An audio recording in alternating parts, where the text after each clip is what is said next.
Allora, direi che siamo online, vediamo se StreamYard ci dà qualche indizio. Ecco, direi proprio di sì, e quindi a questo punto bentornati su Parresia. Allora, di cosa parliamo oggi? Oggi andiamo avanti un po' con questa serie di guerre settecentesche, diciamo un pochino dimenticate, e una di queste è quella che appunto tratteremo oggi, cioè parleremo della guerra di successione polacca, iniziata nel 1733, conclusasi tra il 1738 e il 39 in realtà, però ufficialmente lo vedrete anche sempre nei manuali, viene segnato come anno, diciamo, di conclusione il 38 con il terzo trattato di Vienna, spoiler alert. Però insomma, da questo punto di vista cercheremo, specialmente cercherà il nostro ospite, di colmare anche questa lacuna. Non vogliamo, diciamo, tirarcela da questo punto di vista, perché in realtà magari non lo sappiamo, però forse questa, almeno per YouTube Italia, è una delle prime e uniche live per ora sulla guerra di successione polacca, proprio perché è un argomento, diciamo, veramente pochissimo trattato. E quindi io intanto saluto Giovanni Cerino Badone, gradito ritorno, quindi grazie che sei di nuovo qui tra noi. Ciao Giovanni. Ciao Luca e una buona serata a tutti coloro i quali ci stanno ascoltando e a chi poi ci ascolterà in differita nella registrazione che va appunto messa sul canale Paresia. Non dimenticate di mettere un like, che più like ci sono più Luca è contento e anch'io. Ma più che altro Iniziamo è che l'algoritmo, insomma, esatto. mi ripropone, diciamo, su questo etere internetiano. Quindi intanto ti ringrazio per aver fatto il mio lavoro. Io di solito non lo faccio mai, però è meraviglioso che lo faccia tu per me. E ovviamente ringrazio chi invece ha già messo il like e magari anche ha condiviso questa live. Allora, so che hai pronte per noi le tue meravigliose slide, io adesso le agevolo e mi raccomando, se fammi un cenno, dimmi qualcosa per appunto mandare la live successiva. Faccio una piccola postilla, dato che ne parlavamo fuori live. Alcune slide e quindi alcuni quadri mostrati in questa slide sono per la prima volta, diciamo, a uso e consumo vostro, perché non erano praticamente quasi spariti, ma magari ci racconterai a riguardo Giovanni, e quindi insomma a te la parola, prego Giovanni. Grazie mille Luca e iniziamo appunto la nostra chiacchierata di questa sera. Allora, Luca ha ben detto prima che questa guerra è una delle guerre dimenticate e infatti non nego che quando mi è stata proposta mesi fa sono andato in forte frenaggio con Luca sperando che si dimenticasse o che soprasedesse e non si è dimenticato e anzi ha iniziato a mobbizzarmi a più non posso. Perché è difficile? Perché appunto è una guerra che è schiacciata tra due grandi conflitti europei che sono la guerra di successione spagnola, della quale abbiamo parlato in una puntata precedente, e la guerra di successione austriaca, che a sua volta è, se volete, la grandiosa overture di questa guerra di 7 anni, che giustamente è considerata la prima vera guerra mondiale che il mondo ha conosciuto. È una guerra che viene presentata come così un passaggio, un paragrafo nei libri di storia, se va bene, o semplicemente un punto nell'elenco puntato, ecco, scusate il gioco di parola, delle guerre di successione europee della prima metà del XVIII secolo. E quindi è difficile da studiare perché la bibliografia è minima, sia in lingua italiana, che ovviamente, ma poi ne parleremo alla fine, sia in lingua inglese. Attualmente il testo, io ho trovato solo una monografia in lingua inglese edita da James Storr nei primi anni del 2000, tra l'altro disponibile in PDF online, poi magari con Luca la metteremo a disposizione sul canale, ma poco altro perché è sostanzialmente poco interessante, ma ripeto, parlo per ignoranza mia e sicuramente sarà in lingua tedesca o polacca, sarà trattata in maniera molto più approfondita, piuttosto che non francese. E dicevo che appunto è una guerra poco trattata che sostanzialmente racconta che cosa? È nient'altro che la possibilità prosecuzione della guerra di successione spagnola, con regolamenti di conti tra le grandi potenze che avevano dovuto necessariamente lasciare in sospeso alla fine della guerra di successione. Se posso dire, guarda Giovanni, è una guerra dimenticata per noi, o meglio, per gli amatori fondamentalmente che la studiano, o molto semplicemente per chi è, diciamo, magari non addetto così tanto ai lavori, ma in realtà, almeno per quel che concerne l'Italia, è una guerra che ci ha cambiato praticamente, almeno, non dico i confini, ma specialmente chi governava quei determinati stati. Poi non ne parliamo anche successivamente della guerra di successione austriaca, ma sarà argomento di una prossima live con me e te. Ma questa è stata, insieme anche alla precedente, di almeno 15 anni, anzi 30 anni prima, quella di successione spagnola, che ha proprio completamente cambiato anche gli assetti geopolitici, in primis italiani, oltre che europei. Certamente, soprattutto poi italiani, come vedremo, ci sarà l'arrivo di una dinastia che di fatto rimarrà presente sul territorio nazionale almeno fino al 1860. E come dicevamo, è una guerra complicata da studiare perché la bibliografia è poca e necessariamente, ecco, potremmo utilizzare questa live per spiegare cosa, che è una guerra che è studiata poco, è necessario un importante lavoro di ricerca per poterla ricostruire nel dettaglio, ma non solo dal punto di vista politico, diplomatico, geopolitico, ma anche da un punto di vista delle operazioni in campo.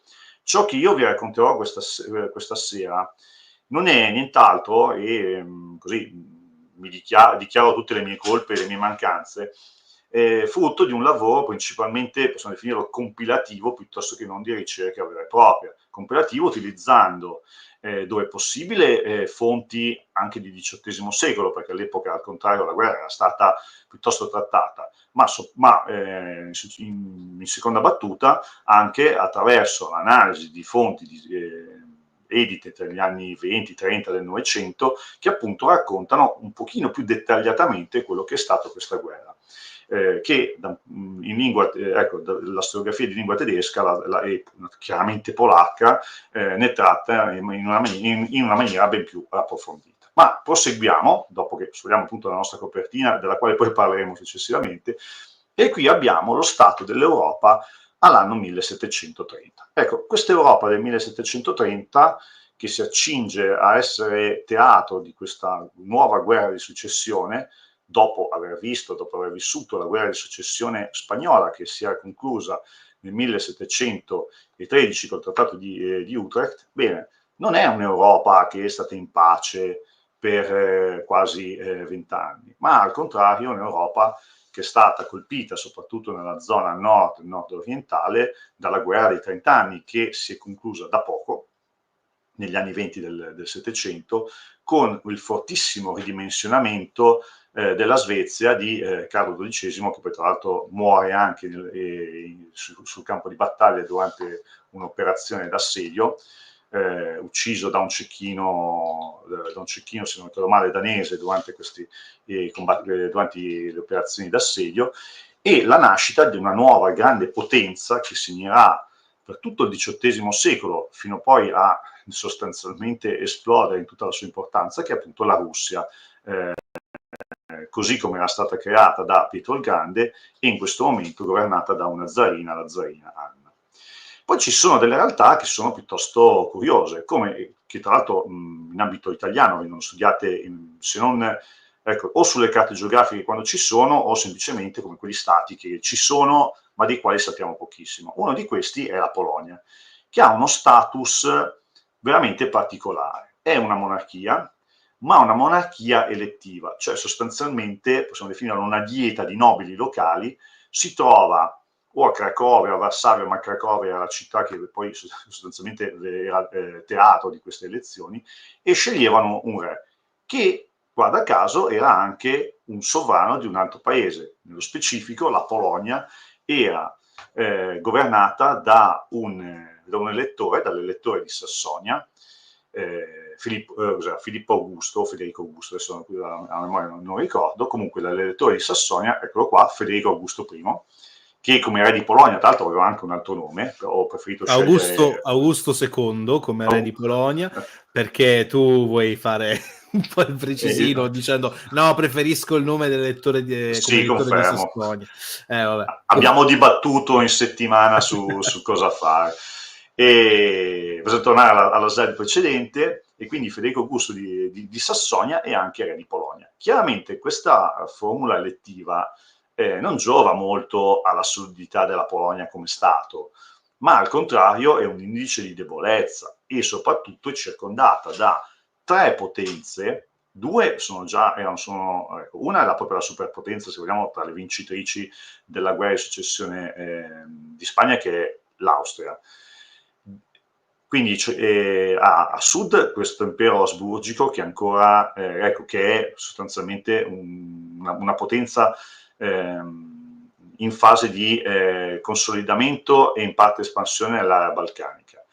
Poi ha a nord-est l'impero russo che si sta spingendo sempre di più verso i mari caldi, quindi il Mar Nero, oppure verso il Baltico, e comunque cerca di raggiungere i confini asburgici a danno appunto della Polonia stessa e successivamente dell'impero ottomano.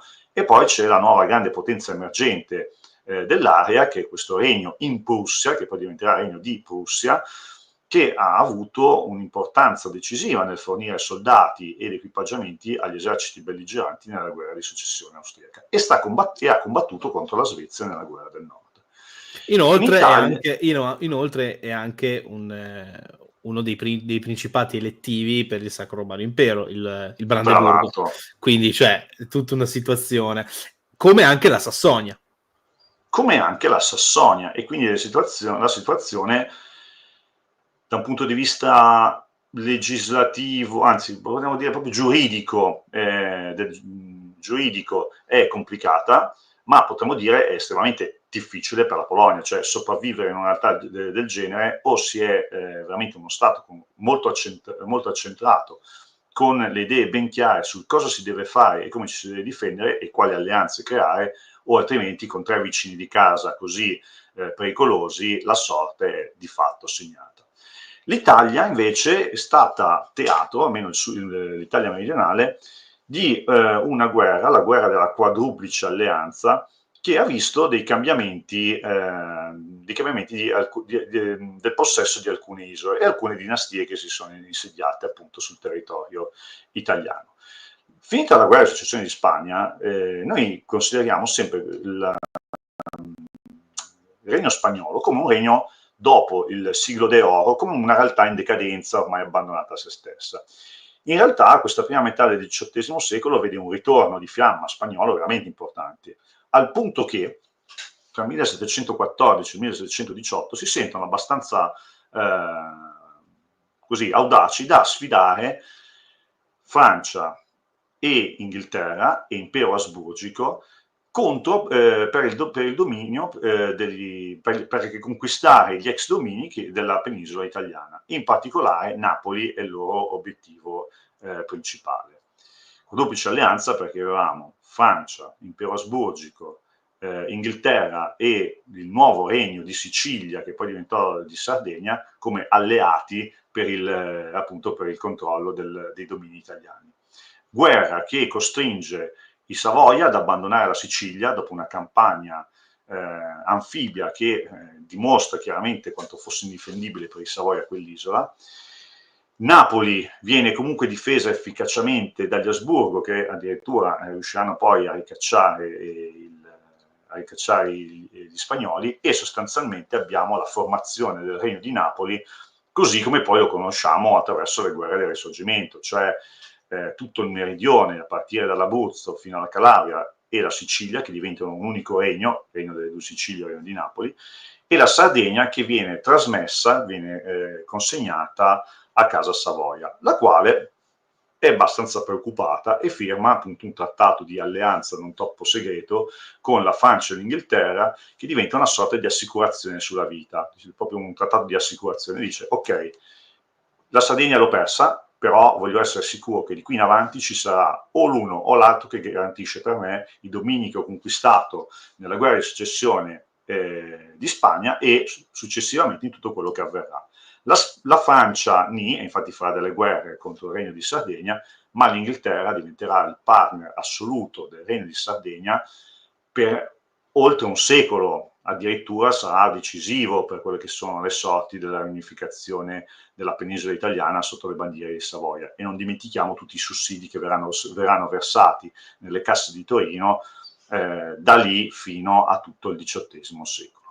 Ma infatti, scusami se aggiungo, Giovanni, ti faccio questa domanda perché guardando un attimo la mappa, e poi anche questa cosa qua l'ho appena affrontata con una mia classe a scuola, il fatto che il Regno dei Savoia e l'isola di Sardegna comunque di fatto, vabbè, lo switch che è accaduto nel 1720, diciamo così, di fatto ecco, secondo non me è avvenuto pacificamente. Ecco, questo sicuramente, questo infatti l'avevamo anche detto nella live precedente sulla guerra di successione spagnola, ma da un certo punto di vista, alla fine, secondo me, almeno per salvaguardare, controllare quella zona geografica, e parlo ovviamente la zona della Sardegna, forse era addirittura meglio per i Savoia rispetto a una Sicilia che oggettivamente era molto più distante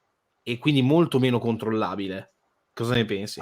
Assolutamente, e senza avere un porto di grandi dimensioni, Genova o Savona, era impossibile per Casa Savoia creare una flotta di una dimensione tale da poter garantire i traffici per la Sicilia e quindi poter efficacemente rifornire di uomini, mezzi e materiali l'isola, che tra l'altro aveva una popolazione che non vedeva assolutamente di buon occhio questa nuova dinastia che si va a installare appunto sull'isola. Anzi, quando torneranno gli spagnoli ci sarà quasi una sollevazione popolare a loro vantaggio. Fermo restando che appunto la guerra della quadruplice alleanza per quello che riguarda l'operazione in Sicilia meriterebbe appunto una puntata a sé. Chiaramente i Savoia ottengono la Sardegna, ma senza un porto di grandi dimensioni, ripeto, cercheranno in tutti i modi di ottenere Genova no, perché proprio è al di sopra delle proprie possibilità ed è anche una città che essendo in città ci sono delle banche che offrono prestiti, controllano il mercato azionario sostanzialmente di tutta l'Europa nord-occidentale e sarebbe un problema occuparla militarmente, ma Savona è un obiettivo alla portata di Torino, ecco, Savona non riusciranno mai a occuparla. Solo col 1815 il discorso cambia, ma col 1815 poi non solo si costruiranno una flotta decisamente meglio strutturata, daranno il via a una grande cantieristica mercantile veramente importante, con Genova effettivamente possono dire la loro almeno nel settore centrale del Mediterraneo. Ma questa, come si dice, è un'altra storia. Per quello che riguarda questo momento, appunto, devono accontentarsi di questo cambiamento, ma la cosa fondamentale per loro qual è? Che non tornano a essere duchi di Savoia o principi del Monferrato o quant'altro, ma mantengono il titolo regio. E questo è importante, perché spodestare un re dal proprio trono dopo Westfalia è un grosso problema. L'unica persona che perde il trono in tutta la storia europea del XVIII secolo, a parte i polacchi che sono quella monarchia strana, sarà il duca di Mantova, che verrà dichiarato gran fellone dell'impero, ma sarà un unicum gran fellone dell'impero alla fine della guerra di secessione, la guerra di secessione spagnola, e quindi tolto dal suo trono. Ma sarà un unicum perché non possono più permettersi con un semplice atto giuridico di rimuovere una dinastia. Bisogna fare una guerra eventualmente e deve essere una guerra totale dall'annientamento. Tra Chiaramente nel l'altro, XVIII secolo non lo puoi fare, sarà la rivoluzione francese che arriverà a tanto, ma parliamo veramente di un salto mentale e anche diplomatico e militare enorme, che appunto non a caso è l'evento del secolo, questa rivoluzione. allora, scusami se ti interrompo un attimo. Tra parentesi, questa cosa qua di Mantova in realtà ha radici storiche anche proprio nella guerra dei 30 anni, cioè quando ci fu appunto il problema della successione dei Gonzaga e tutto ciò che riguardava il Nevers e Esatto. quant'altro. Già quello fu veramente una situazione caotica al massimo, che ovviamente anche coinvolse la Francia, ma pure il papato di Urbano VIII, alleato in questo caso oltretutto della Francia francese. C'è una domanda, tra parentesi, di Claudio, che ti faccio adesso. Dice: ho un po' di confusione nel rapporto fra la Repubblica di Genova e il Ducato di Savoia, poi il Regno di Sardegna. Non erano in grado di occupare Genova e la Liguria? Ci hanno provato almeno in maniera seria in un paio di occasioni. 1678 l'esercito ducale sabaudo rischia l'annientamento sui colli che separano il Piemonte tra Ovada e Genova, piuttosto che tra Genova, Ovada e il settore centrale della Liguria, e devono ritirarsi veramente rischiando quasi, ripeto, l'annientamento dell'esercito ducale, che non era grandissimo, però si trovano veramente a malpartito nelle gole dell'Appennino contro le milizie liguri. Dopodiché, durante la successione d'Austria, effettivamente l'esercito sardo, insieme, ecco, a tutti i miei, a chi ci ascolta, quando parlo di esercito sardo si definisce così, non perché è della Sardegna, ma perché è del Regno di Sardegna, e quindi sardo diventa l'aggettivo di esercito e non si definisce più, o meglio, non solo sabaudo, solo per evitare confusioni. In alcuni casi si parla di esercito sabaudo piemontese, ma la definizione piemontese è limitante per questa realtà che riguarda appunto il Regno di Sardegna. Bene, ci riprovano durante la guerra di successione austriaca e, pur essendo alleati degli austriaci, hanno delle difficoltà enormi a superare il gioco, conquistano le terre d'oltregiogo, quindi Novi Ligure, tutto quello che era quelli che erano i territori della Repubblica di Genova a nord degli Appennini. Riescono ad assediare e conquistare fortunosamente il Forte Preamar e il porto di Savona, si spingono fino ai confini con la Francia lungo la riviera di Ponente. Genova viene assediata, conquistata, ripersa dagli austriaci, ma non dall'esercito sardo, e poi dovranno consegnare col trattato di pace di Aquisgrana nuovamente i territori alla Repubblica di Genova, che ha un senior partner nel Regno di Francia troppo importante per potergli dire di no. L'altra operazione che poco conosciuta, ma a mio avviso estremamente interessante, sono le operazioni anfibie per la conquista della Corsica. Ecco, questa invece è un'operazione alla quale partecipano solo le truppe sarde, partendo dalla base navale di Villefranche e poi Savona occupata, operazione che non andrà a buon fine, proprio per la difficoltà di avere naviglio sufficientemente grande e un braccio logistico ugualmente potente per poter proiettare oltre il Mar Ligure una forza in grado di conquistare la Corsica, non solo, ma anche di assediare le piazze forti che ci sono. Quindi Genova dimostra un osso estremamente duro per i Savoia, talmente duro che poi potranno conquistarlo solo con la ricostruzione dell'Europa col Congresso di Vienna, dove effettivamente Genova si verrà occupata, ma non come ci raccontano occupata con i genovesi, con la testa china. Cioè, Genova diventa veramente il porto del regno, e ci saranno re, soprattutto Carlo Felice, che considereranno Genova come la vera capitale economica del Regno di Sardegna. Non a caso a Genova, lungo la Via Balbi, abbiamo il Palazzo Reale, proprio perché viene vista proprio come una residenza e un luogo di tutto rispetto, con una costruzione poi geopolitica militare che secondo me tratteremo poi successivamente, perché il discorso diventa piuttosto interessante e complicato da un'altra parte. Comunque grazie per la domanda, spero di aver risposto in maniera efficace. Torniamo ai nostri polacchi, i quali sono in grossi problemi. Perché? Per due ragioni. Allora, la crisi viene innescata dai francesi, i quali hanno un re minorenne, Luigi XV, che non è neanche figlio di Luigi XIV, ma muoiono questi figli e devono trovare un nipote o un comparente in grado di poterli succedere. È minorenne, si ammala a sua volta e il principe reggente, che è questo che è l'Orléans, che avevamo visto tra i protagonisti della battaglia di Torino, decidono in tutta fretta di trovargli una moglie, e questa moglie è la figlia di uno dei pretendenti del trono di Sassonia, questo Lesenski, che appunto diventerà successivamente uno dei contendenti. Chiaramente c'è un problema, perché abbiamo vari contendenti. Federico Augusto, l'elettore di Sassonia, a sua volta un figlio, e ci sono intorno 3 stati che sono interessati in maniera veramente importante a mettere le mani sui territori della Polonia, che viene vista come un'enorme terra da conquistare, in quanto non esiste un potere forte in grado di difenderla.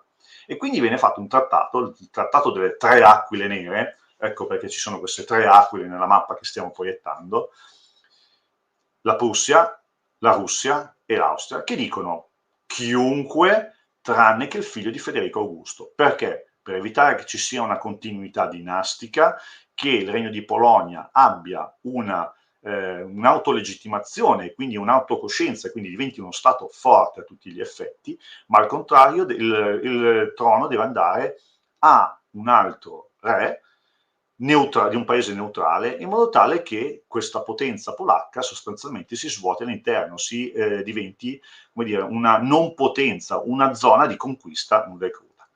Da questo trattato poi si sfileranno l'Austria e la Russia, le quali, a fronte di 2 promesse, uno della Curlandia, quindi cessioni territoriali per la Russia, e la conferma della pragmatica sanzione. L'imperatore austriaco Carlo VI aveva solo una figlia, Maria Teresa. Allora, questo è un altro bel discorso, perché in realtà è all'interno del contesto della guerra di successione precedente, verso la fine. Esatto. Cioè nel 1713 Carlo VI capisce che forse sarebbe il caso che la sua erede legittima sia una persona abbastanza famosa, cioè Maria Teresa, mamma di un'altra persona un po' famosa, ma che a un certo punto perse la testa, Maria Antonietta. Nel senso letterale del termine. Nel senso letterale del termine. E praticamente cosa succede? Tira fuori dal cappello la pragmatica sanzione, che praticamente in parte abbandona la legge salica e pone in essere il fatto che la linea di successione può anche essere posta per via femminile, e quindi questo ovviamente porterà allo scoppio anche della guerra di successione austriaca nel 1740, quando appunto Maria Teresa salirà al trono. Comunque, Esatto. Scusami lì per No, l'interruzione. anzi, fatto bene. In realtà sono tutti discorsi molto complicati che riguardano famiglie e dinastie. La causa scatenante poi alla fine è una sola, cioè diventare la potenza o diventare le potenze egemoni in un settore ben preciso dell'Europa. Ovviamente i casus belli quali sono? Avere un re che succede a un altro, o non essere d'accordo sulla successione all'interno del proprio Stato. Questo è questo chiaramente sono i casus belli artificiosi, che nascondono poi che cosa? Il desiderio di essere una potenza egemone. Stesso discorso per la Polonia, quindi la Russia si fa letteralmente consegnare dei territori per mantenere la propria neutralità, anzi per concedere al figlio di Federico Augusto II, diventare re di Polonia. L'Austria invece chiede la conferma della pragmatica sanzione, cioè tu, Polonia, consentirai a mia figlia di diventare imperatrice quando io morirò, e siamo amici come prima. Gli unici che dicono di no sono i prussiani, i quali poi diventeranno, come dire, cercheranno di mettere in qualche modo il bastone fra le ruote tra queste due potenze, che appunto si stanno di fatto interessando fin troppo nei destini della Polonia. E nella slide successiva Federico Augusto I muore e Federico Augusto II, questo bel ragazzo, diventa re di Polonia, o meglio, si candida alla posizione di re di Polonia, e di fatto, cioè, sono tutti d'accordo nell'eleggerlo. Chiaramente abbiamo messo i 2 simbolini rossi per indicare cosa? Che sono i suoi due partner, i suoi 2 alleati, che lo vogliono effettivamente sul trono polacco. Perché, come ci siamo detti, uno vuole terre, i russi, gli altri vogliono la conferma della pragmatica sanzione. Possiamo andare avanti, e quindi soprattutto gli austriaci mantengono iniziano a levare delle truppe da mandare al confine con la Polonia. I russi invece stanno proprio creando un esercito per intervenire militarmente. Se non che c'è questo Stanislao Boguslav Lesenski che si autocandida al trono di Polonia. Era già stato re di Polonia.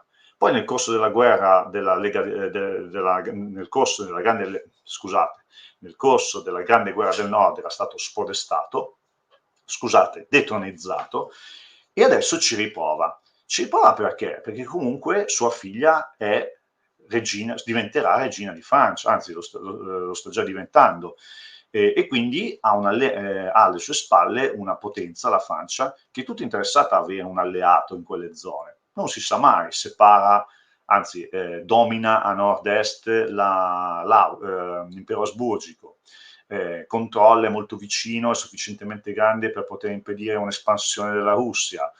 Comunque lì a controllo dei porti baltici. Insomma, è una bella potenza, e non a caso poi questa bella potenza tornerà in essere col Granducato di Varsavia con Napoleone Bonaparte. Ma non voglio mettere troppa carne al fuoco.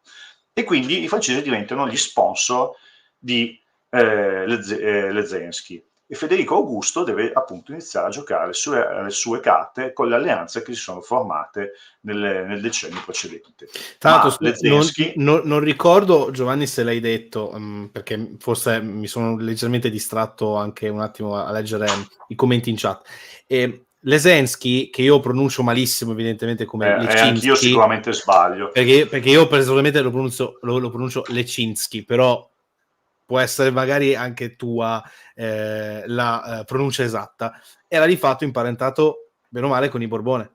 E quindi ecco perché c'era la sponsorizzazione ulteriore anche da parte della Francia. Sì, era la figlia di Leszczynski. Era suocero, mi pare. Era il suocero di Luigi XV, il re di Francia. E quindi i francesi, se hanno un re di Polonia a loro amico, non solo molto amico, la cosa va molto bene. In più Stanislao è anche il duca di Lorena, che è un territorio a ridosso dei confini francesi. Quindi non sia mai che diventando re di Polonia abbia anche sia abbastanza grazioso da lasciare in dote alla figlia questo ducato, in modo tale da razionalizzare i confini francesi lungo la frontiera del regno. Allora ci scrivono, il Mirko ce lo dice, è Leszczynski, va bene, mi fido di Mirko. E quindi Leszczynski, va bene. Ed ecco che Leszczynski sostanzialmente nel 1732 scatena la guerra di successione polacca, in quanto rivendica direttamente sul territorio polacco la sua regalità. E andiamo nella slide successiva. Nella slide successiva vediamo appunto quello che ci siamo raccontati prima, come sullo scacchiere europeo questa rivendicazione viene vissuta. Chiaramente Austria e Russia si vedono, hanno una comunione di intenti nell'avere un re di Polonia al loro alleato. Gli uni per la conquista territoriale, gli altri per questioni di successione. Francia, Spagna e il nuovo alleato sulla scena, il Regno di Sardegna del nuovo re Carlo Emanuele III, al contrario decidono di avere un approccio completamente differente.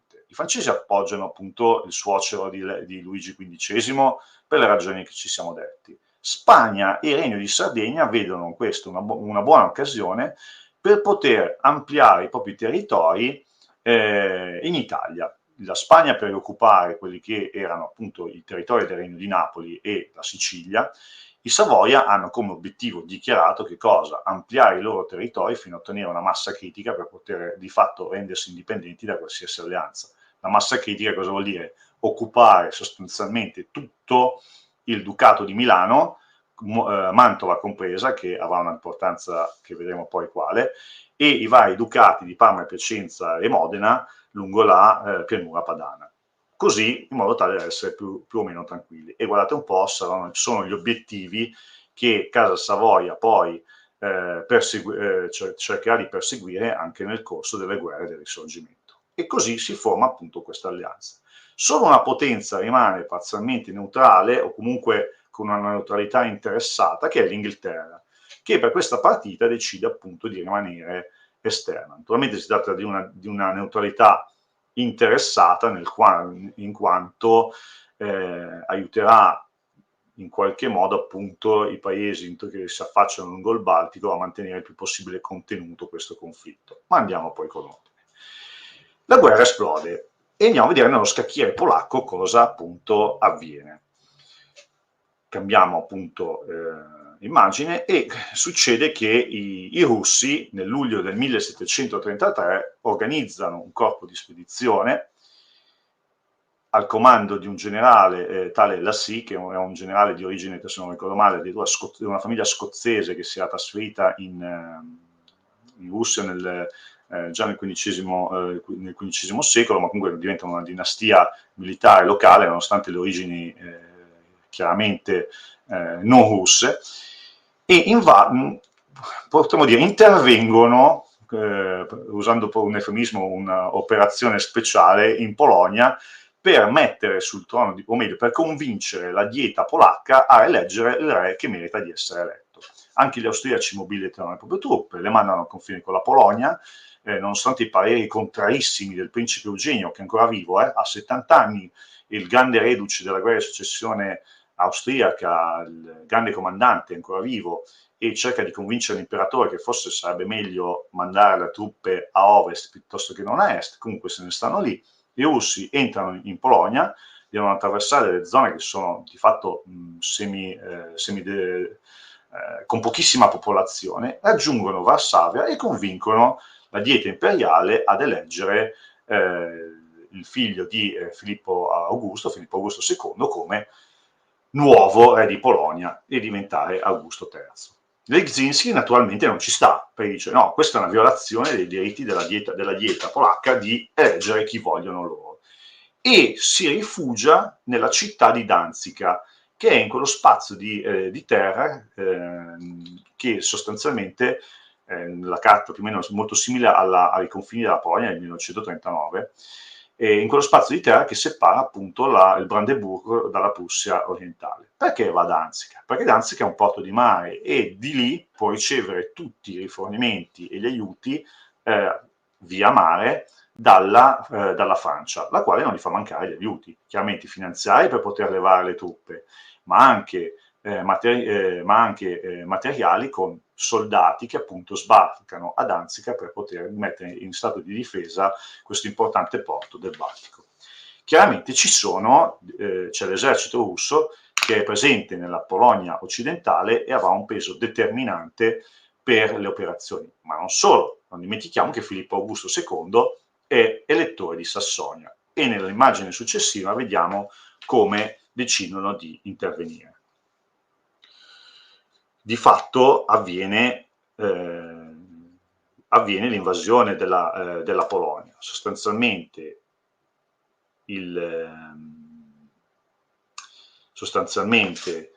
da ovest intervengono i sassoni che superano il confine e puntano decisamente verso Varsavia, mentre i russi cercano di raggiungere il più velocemente possibile il porto di Danzica per poter bloccare appunto qualsiasi azione Legzinski può mettere in campo. In questo momento ho perso Luca dallo schermo, ma proseguiamo con la nostra narrazione. L'intervento dei russi e dei sassoni, quindi con un'invasione sia da est che da ovest, è decisiva per mettere in ginocchio qualsiasi azione difensiva che i polacchi o comunque i partigiani di Legzinski possono appunto mettere in campo. E di fatto la reazione, la difesa polacca si limiterà di lì in avanti a che cosa? A cercare di bloccare qualsiasi transito sulla Vistola e dopodiché molto lentamente retrocedere fino al porto di Danzica, che verrà messo sotto assedio. Ora, Danzica, essendo appunto alla foce di un fiume di grossa portata, è un problema per l'assedio stesso, dal momento che è circondata da ovest da una serie di basse colline. Ecco Luca che ti avevo perso per un attimo. Il mio wifi è andato un pochino così. Chiedo alla chat se ha sentito tutto, perché un attimo sparito. Mi sono sentito molto solo in alcuni momenti. Lo capisco. Perdonate, chat, fatemi sapere se appunto avete sentito tutto e comunque adesso rimetto un attimo le slide che avevamo, un attimo solo che le ritrovo. Sì, tutto alla grande, benissimo, grazie, meno male che almeno da questo punto di vista non ci sono stati Stavo prendendo tempo, problemi. ovviamente. No, figurati, grazie mille. Andiamo avanti ancora di una. Ok, via. Perfetto. Eccoci qua. E succede questa cosa qua. Allora, l'esercito sassone interviene da ovest, quello russo punta verso Danzica, quindi sostanzialmente entrambe queste due forze si congiungono lungo la valle della Vistola e vanno a circondare Danzica, che viene assediata. Nel frattempo i sassoni raggiungono anche Cracovia, che è un centro importantissimo anche da un punto di vista simbolico politico per la Polonia stessa, e Filippo Augusto II di fatto mette una pesantissima ipoteca sulla conquista del trono polacco. Tra novembre del 1733 e il giugno del 1734 sostanzialmente la campagna polacca, grazie all'intervento dei russi, prende una piega decisamente sfavorevole agli alleati della Francia. Solo Danzica resiste, viene rifornita dal mare, fino a quando appunto anche la flotta russa, voluta da Pietro il Grande di Russia, si presenta appunto nella rada di Danzica, e lì inizia questo assedio che sarà decisivo, o meglio conclusivo, per questa campagna polacca. Andiamo nell'immagine successiva, ed ecco, questa è la mappa dell'assedio di Danzica del giugno del 1734. Il 30 giugno la città si arrende. E perché si arrende? Come vedete, i russi occupano i forti che chiudono l'uscita della Vistola verso il Mar Baltico. I francesi tenteranno in almeno un paio di occasioni di sbarcare uomini per poter rompere l'assedio dall'esterno. Sostanzialmente poi subendo una serie di sconfitte sia nel corso di sortite che di sbarchi appunto nel Baltico, i forti lungo il fiume bloccano qualsiasi accesso e alla fine la città sarà costretta alla resa. Piccola nota, leggermente obliterata dal box Scacco al Re 30 giugno 1734, ma l'isola che chiude l'uscita, o meglio che contraddistingue il delta del fiume nel Mar Baltico, è questa isola di Westerplatte, che sarà poi fortificata e sarà esattamente in quel luogo che verrà sparato il primo colpo di cannone della seconda guerra mondiale da parte della nave scuola tedesca Schwerin, scusate, il nome di questo momento mi sfugge, comunque dalla corazzata tedesca, che nave scuola che era appunto in visita al porto di Danzica, e appunto esattamente lì verrà attirato il primo colpo di cannone della seconda guerra mondiale. Senti, c'è una domanda in chat Sì? che chiedono, Marco chiede a te, quanti uomini circa era il corpo russo? E ne hanno levati un bel po', cioè addirittura, anzi posso anche prendere gli appunti così non dico, Marco, delle sciocchezze, ma si tratta di qualcosa di veramente abbastanza importante. Allora, i russi che assediano Danzica sono 30.000, ma si tratta di un corpo che era appunto arrivato lì dopo aver attraversato l'intera Polonia. Addirittura hanno levato, se non ricordo male, qualcosa come 3 corpi d'armata. Adesso cerco subito di dirlo senza problemi, ma l'esercito russo che ha superato, almeno erano 3 colonne poi alla fine, quella centrale che ha puntato dritta su Danzica, aveva inizialmente una forza di circa 90.000 uomini. Questo era l'appunto che mi ero preso. Chiaramente poi mi riservo di verificare con più precisione questa cifra, anche perché quando si parla di fonti russe bisogna sempre prendere con le pinze, perché sono, ripeto, i numeri che io riporto non sono di prima mano, ma dovrei appunto vedere il materiale russo cosa dice a tal proposito. Comunque sono 30.000 russi che assediano Danzica e 90.000 quelli che superano la frontiera e puntano dritti su Danzica stessa. La città si arrende, Lezinski, vestito da contadino, 2 giorni prima della resa della città, abbandona appunto Danzica e si reca in Prussia. La Prussia si rifiuta di consegnarlo, ricordate che era l'unica del trattato delle 3 aquile nere che appunto, si era rifiutata di riconoscere Filippo Augusto II come nuovo re di Polonia, e attraverso, benissimo, esatto Mirko, lo Schleswig-Holstein, nave scuola, Lezinski arriva in Francia e lì continua la sua resistenza, almeno da un punto di vista morale, che invoca una guerra partigiana in Polonia, ma naturalmente nessuno gli darà retta, e sostanzialmente l'intervento russo è decisivo, insieme a quello sassone, per chiudere la partita, almeno nel teatro polacco. Chiaramente la guerra non finisce qua, e anzi non viene combattuta solo qua, e infatti vediamo nelle immagini successive cosa avviene. Avviene che i francesi decidono anche di intervenire lungo la frontiera renana. Questo perché? Perché Lezinski era titolare del Ducato di Lorena, che è quella, vedete che la Francia lungo il Reno fa quella sorta di saliente che punta verso nord-est.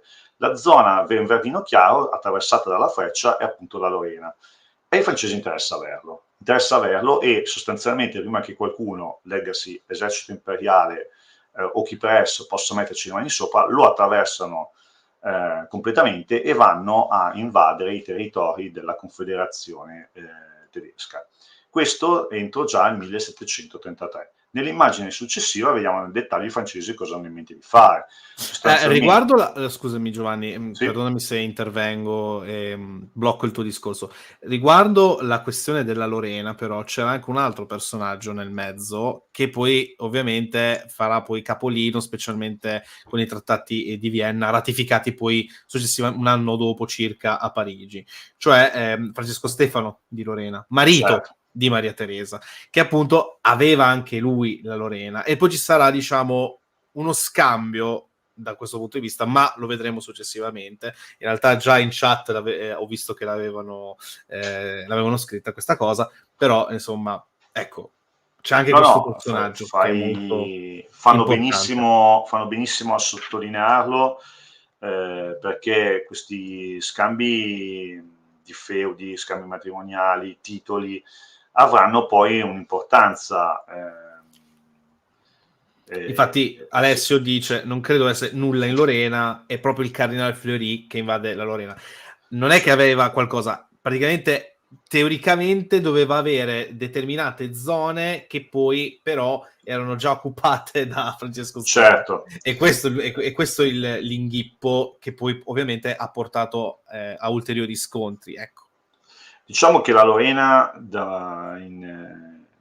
se così possiamo definire la campagna, viene attraversata da sud-ovest a nord-est dall'esercito francese, ma questo già avveniva nel corso delle guerre di Luigi XIV, diciamo che qui l'operazione è molto più veloce, vanno sostanzialmente arrivano direttamente sul fiume Reno e assediano una città chiave, che è questa Philipsburg, o Philipsburg, che è una città chiave lungo le rive del Reno. Cosa fa questa città? Controlla i transiti dalla Germania meridionale verso appunto la Lorena stessa. Il fatto di assediarla, occuparla, consente ai francesi che cosa? Di impedire a chi che sia di entrare, di arrivare sulla riva a sinistra del Reno e cercare la riconquista della Lorena stessa. Ecco, questo da un punto di vista militare è la ragione d'essere di questo assedio che tra l'altro costerà la vita al duca di Berwick, che appunto era stato uno dei protagonisti nella fase finale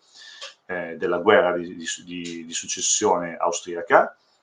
Era presente anche il principe Eugenio, ma ormai settantenne e afflitto da bronchiti, non avrà un peso così determinante in queste operazioni, al punto che un giovanissimo Federico il Grande di Prussia lo vede e, pur trovandosi al cospetto di un gigante, ne rimane estremamente deluso dalla pochezza, comunque dalla poca energia, ma possiamo scusarlo perché comunque era al termine della sua, anzi sono le sue ultime operazioni militari al comando delle quali appunto è presente, dopodiché i francesi ben se ne guardano, una volta occupata la città, di spingersi verso est. Questo perché? Perché i russi, dopo aver concluso l'operazione speciale in Polonia, puntano verso ovest e di fatto nella storia moderna è la prima volta che un esercito russo si spinge così a ovest, arrivando direttamente nella zona del Württemberg. Cioè l'idea qual è? Utilizzare questa massa di russi, questi circa 20-30 mila russi,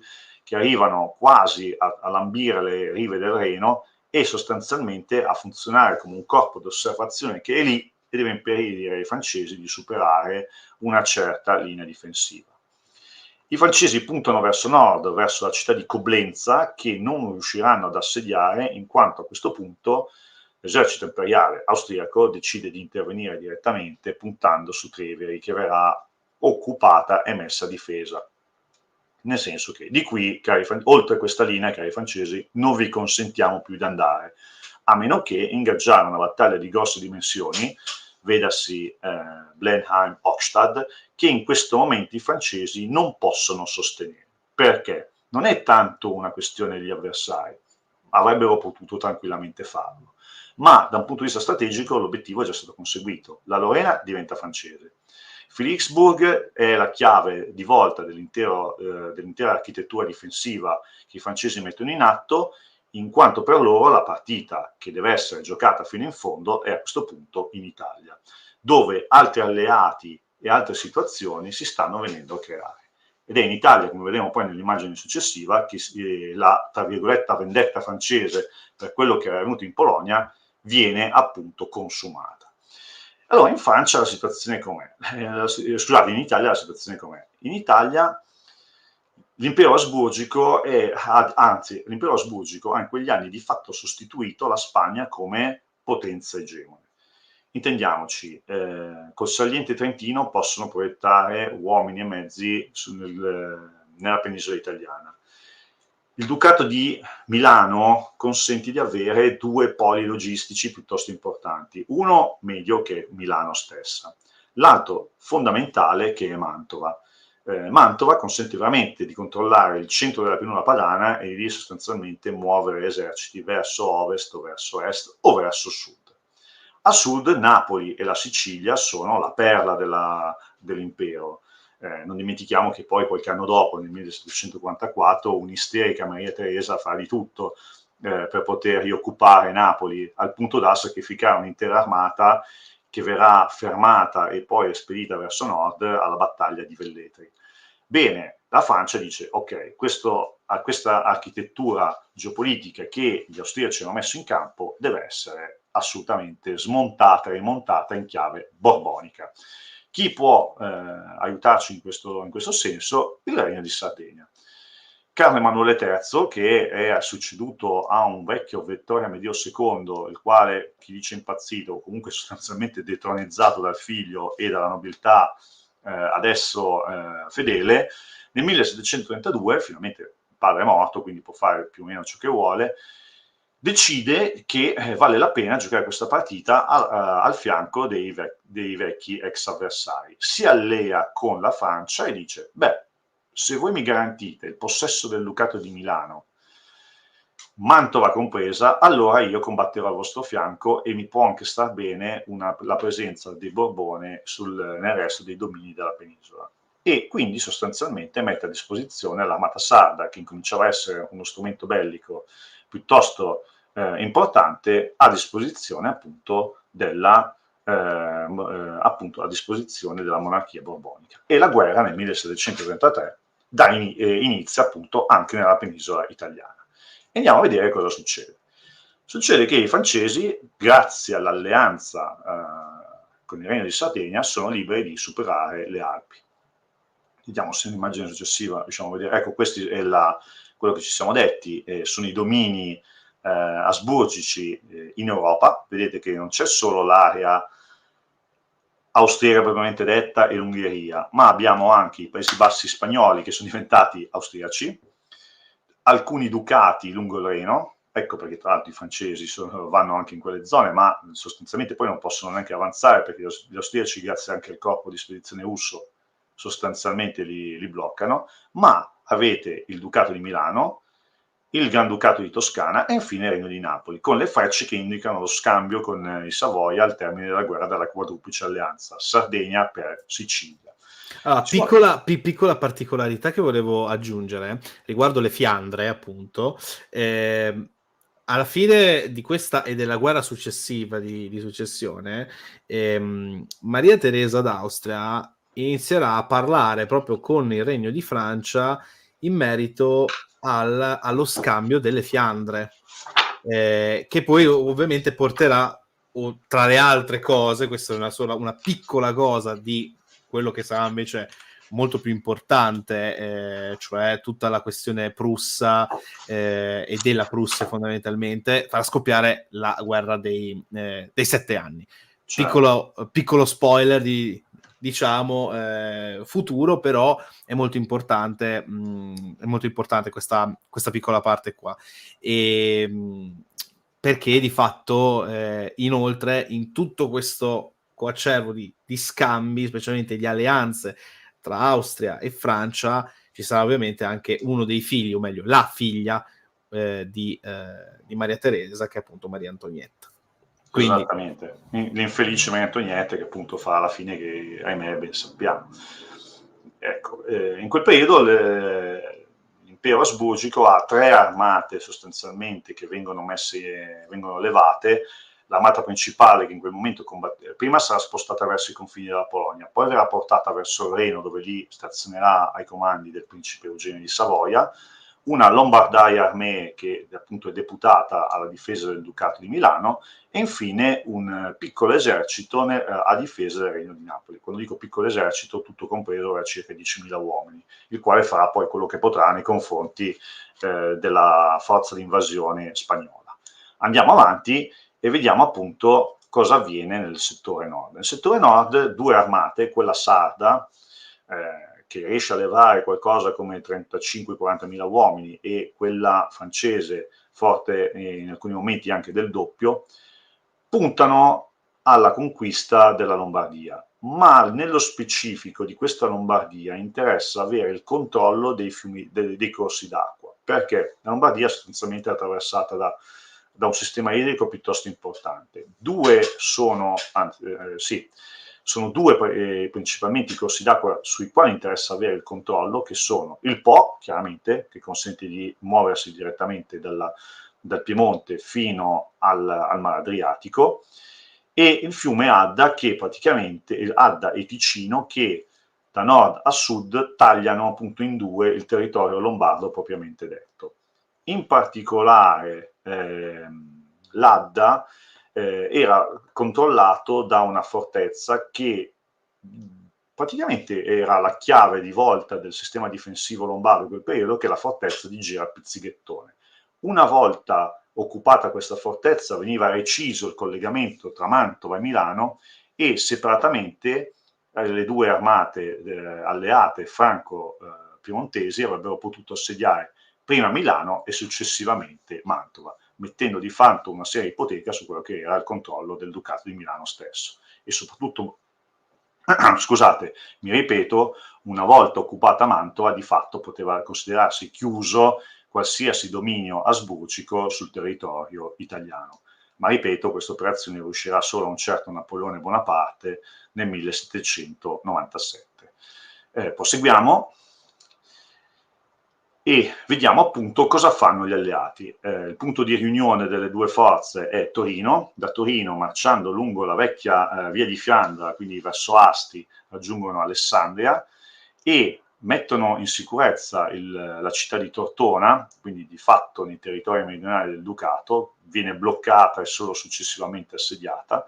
La superano sfruttando le vie d'acqua del Po, e tenete conto che devono mettere in movimento tutta la logistica di 2 armate e i parchi d'artiglieria e d'assedio per assediare prima Pizzighettone, che delle 3 bandierine è quella più spostata verso est, e poi successivamente muove verso nord-ovest e quindi in direzione di Milano stessa. Vedete che proprio il Ducato si restringe in una striscia di terra dove gira Pizzighettone lungo il fiume Adda, è di fatto l'elemento che mette in comunicazione Mantova, dove si ritrovano, si concentrano le forze austriache superstiti, e appunto la città di Milano stessa. Mantova è importante perché, ripeto, dal Tirolo a Mantova la distanza è minima, è possibile attraversarla con la neutralità più o meno interessata, più o meno disinteressata della Repubblica di Venezia, che rimane neutrale, muta testimone degli eventi, ma sostanzialmente con Mantova circondata dai laghi, dai fiumi, ripeto, diventa una realtà, diventa una fortificazione piuttosto complicata da assediare nel XVIII secolo.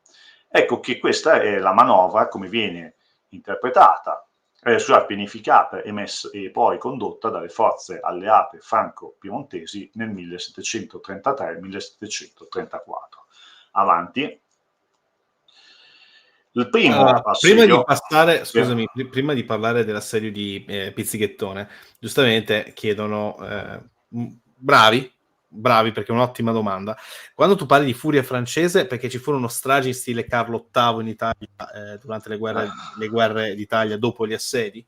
No, perché ho voluto fare il verso a quello, nel senso che Ecco. il concetto stesso di campagna, come viene messo in atto, viene visto come una sorta di revanche, nuda e cruda, rispetto a quello che avviene in Polonia. Man mano, tenete conto che questi eventi noi li stiamo analizzando per facilità di cronaca e di spiegazione in maniera parallela, ma in realtà sono contemporanei. Le notizie rimbalzano attraverso i corrieri, attraverso le gazzette stampa, attraverso i canali diplomatici. I francesi vedono settimana dopo settimana il loro sogno di avere un re polacco filo-francese scemare. E quindi il desiderio di avere proprio un senso di vendetta da qualche parte, in modo specifico in Italia, fa sì che abbia voluto fare il verso a questa furia francese e dire: bene, dov'è che andiamo a colpire gli interessi imperiali per fargli loro veramente del male? Chiaramente nel Ducato di Milano. Ed ecco che loro proprio spingono tantissimo, e i migliori reparti, tra l'altro tutti i vecchi vieux, cioè l'elite della fanteria francese, viene mandata non a combattere tanto lungo il Reno, ma viene mandata in Italia a combattere contro gli Asburgo. Ad esempio il Regiment du Picardie, il più anziano dei reggimenti, uno dei più anziani, se non il più anziano dei reggimenti francesi, lo troviamo proprio in Italia nelle battaglie di Parma e Guastalla, che combatterà appunto contro gli Asburgo. Quando troviamo questi reparti in una data campagna, ecco, possiamo stare certi che l'interesse o l'importanza che viene loro attribuita è massima. Parliamo dell'elite, tranne la Maison du Roi, che rimane sempre collegata alla presenza del re sul campo di battaglia, e qui Luigi XV non c'era ancora. Bene, a parte quella, sono i vieux e i petit vieux che segnalano con la loro presenza l'importanza capitale di una campagna rispetto ad un'altra.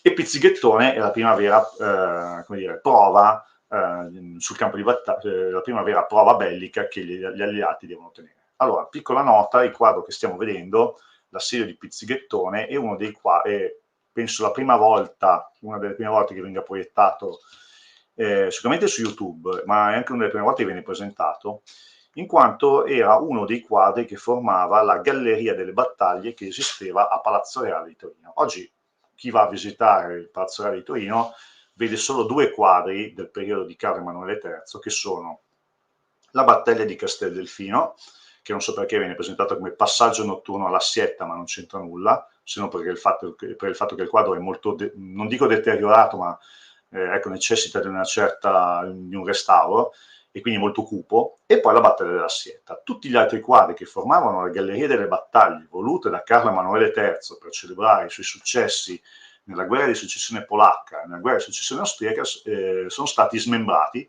nel senso che sono stati mandati quasi tutti nei depositi di Palazzo Reale, e quindi solo attraverso autorizzazioni di un certo tipo si possono vedere. Ecco, sarebbe interessante ricostruirla tutta questa parata di quadri che sono da un punto di vista qualitativo eccezionale. Cioè Carlo Emanuele III se li fa dipingere da La Pegne, che poi diventerà il pittore ufficiale di Daun nel corso della guerra dei 7 anni, e i quadri della guerra dei 7 anni sono al Museo dell'Esercito di Vienna, sono delle tele eccezionali. O un altro eccezionale personaggio, tale Verdussen, che realizza delle tele di una qualità, definiamola importante, ma poi magari le vedremo quando alcuni di questi quadri, quando faremo la puntata sulla successione d'Austria, ecco, sono effettivamente degni di una collezione regia, come appunto era quella di Carlo Emanuele III. E vediamo direttamente il re in basso a sinistra, che il suo Stato Maggiore in questo momento non è tagliato dall'immagine, che dirige le operazioni d'assedio. Vediamo nel secondo piano, nella parte centrale del quadro, il quartiere di Gera, della cittadina di Gera Pizzighettone, che tra l'altro vi invito a visitare dal momento che tutte le sue fortificazioni sono rimaste intatte, quindi voi vedete veramente una città fortificata, bastionata e addirittura circondata dalle mura tardo-medievali, sostanzialmente intatta. Ed una delle pochissime, una delle poche città murate della pianura padana che è rimasta tale e quale a quelle del XVIII secolo con alcuni cambiamenti. Sostanzialmente l'immagine è quasi una foto.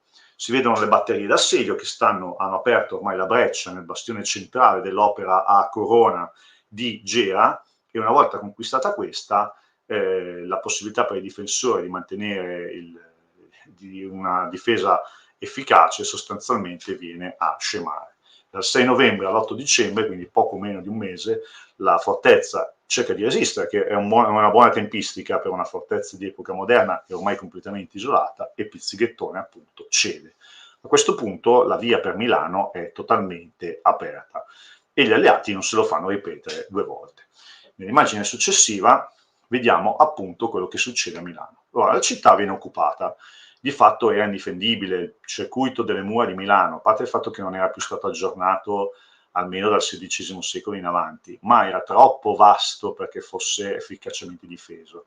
E l'unico luogo dove si poteva difendere la città era il castello, che era il castello viscontiero sforzesco, circondato da difese tardo-medievali, a sua volta circondato da una stella, da un circuito esagonale bastionato costruito dagli spagnoli, e questo effettivamente poteva avere qualche valore appunto nella difesa. E dal 16 dicembre al 2 gennaio del 1734 il castello viene assediato, ma sostanzialmente è una difesa persa in partenza, dal momento che o esisteva un esercito di soccorso destinato appunto a soccorrere Milano stesso, se no l'azione ritardatrice che potevano fare era sostanzialmente limitata.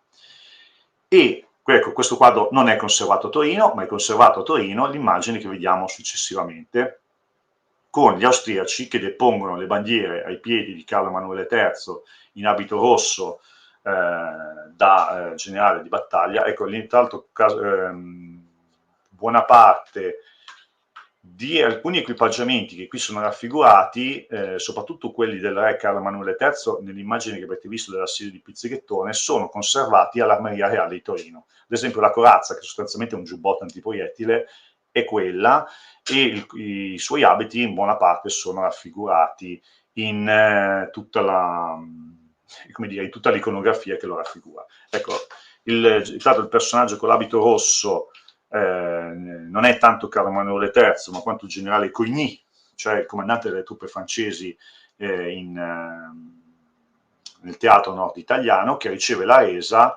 del governatore del castello. Il governatore dovrebbe essere addirittura il vecchio Daun, che appunto presenta le bandiere al generale vincitore. Tutto intorno c'è il suo staff, che è caratterizzato dalla coccarda dell'alleanza bianca, colore di Francia, e blu, colore di Savoia, e il reggimento che vedete blu e rosso che presenta con spallarm osserva i granatieri austriaci che appunto si stanno rendendo, è il reggimento Guardie del Regno di Sardegna, che non era un reggimento di granatieri, era un reggimento di proprietà della corona, dotato di una compagnia di granatieri. Poi successivamente questa unità darà origine a quella che oggi è la Brigata Granatieri di Sardegna.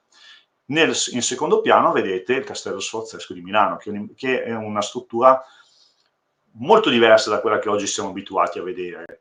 Le 2 torri tonde sono ancora in essere, la torre del Filarete, che contraddistingue il paesaggio centrale di Milano, di fatto non esiste, e sarà poi una ricostruzione tardo ottocentesca voluta appunto dall'ingegnere Beltrami o dall'architetto Beltrami, se non mi ricordo che titolo avesse, per la ricostruzione del castello stesso. Al centro si vede la torre di Bona di Savoia, ma sostanzialmente è una struttura medievale estremamente condizionata dai successivi rimaneggiamenti. Comunque il 2 gennaio il castello si arrende e Milano di fatto passa pro tempore nelle mani di Savoia, che installano un'amministrazione civile, un'amministrazione militare civile destinata appunto al mantenimento dell'ordine pubblico e soprattutto, cosa che interessa molto a Carlo Emanuele III, alla levata delle tasse per mantenere in essere lo sforzo bellico, e i milanesi non sono contenti, in realtà sono molto attenti Savoia nell'estrazione delle tasse da tutte le popolazioni occupate,